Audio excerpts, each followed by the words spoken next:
श्रुति में ब्रह्म को अक्षर कहा गया है।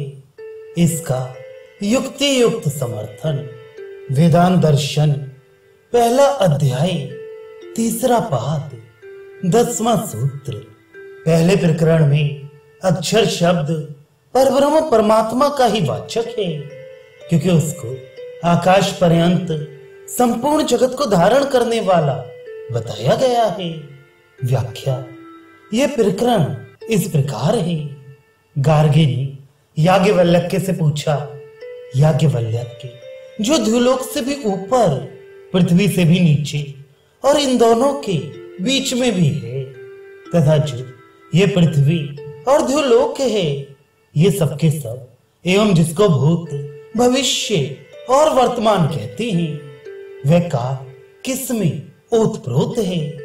इसके उत्तर में याज्ञवल्क्य ने कहा, गार्गी यह सब आकाश में ओतप्रोत है। इस पर गार्गी ने पूछा, वह आकाश किसमें ओतप्रोत है। तब याज्ञवल्क्य ने कहा, उस तत्व को तो ब्रह्मवेत्ता लोग अक्षर कहते हैं। इस प्रकार वह अक्षर आकाश पर्यंत सबको धारण करने वाला बताया गया है। इसलिए यहाँ अक्षर नाम से उस परब्रह्म परमात्मा का ही वर्णन है, अन्य किसी का नहीं। कारण अपने कार्य को धारण करता है, यह सभी मानते हैं। जिनके मत में प्रकृति ही जगत का कारण है, वे उसे ही आकाश पर्यंत सभी भूतों को धारण करने वाली मान सकते हैं। अतः उनके मत के अनुसार यह अक्षर शब्द प्रकृति का ही वाचक हो सकता है। इस शंका का निवारण करते हैं 11वां सूत्र। और वह आकाश पर्यंत सब भूतों को धारण करना रूप क्रिया परमेश्वर की ही है, क्योंकि उस अक्षर को सब पर भली भांति शासन करने वाला कहा है। व्याख्या इस प्रकरण में आगे चलकर कहा है कि इसी अक्षर के प्रशासन में द्युलोक, पृथ्वी, निमेष, मुहूर्त, दिन रात आदि नामों से कहा जाने वाला काल, ये सब विशेष रूप से धारण किए हुए स्थित हैं। इसी के प्रशासन में पूर्व और पश्चिम की ओर बहने वाली सब नदियां अपने अपने निर्गम स्थान पर्वतों से निकलकर बहती हैं इत्यादि। इस प्रकार उस अक्षर को सब पर भली भांति शासन करते हुए आकाश पर्यंत सबको धारण करने वाला बताया गया है। यह कार्य जड़ प्रकृति का नहीं हो सकता। अतः वह सबको धारण करने वाला अक्षर तत्व ब्रह्म ही है, अन्य कोई नहीं। इसके सिवा आगे और बताते हैं 12वां सूत्र।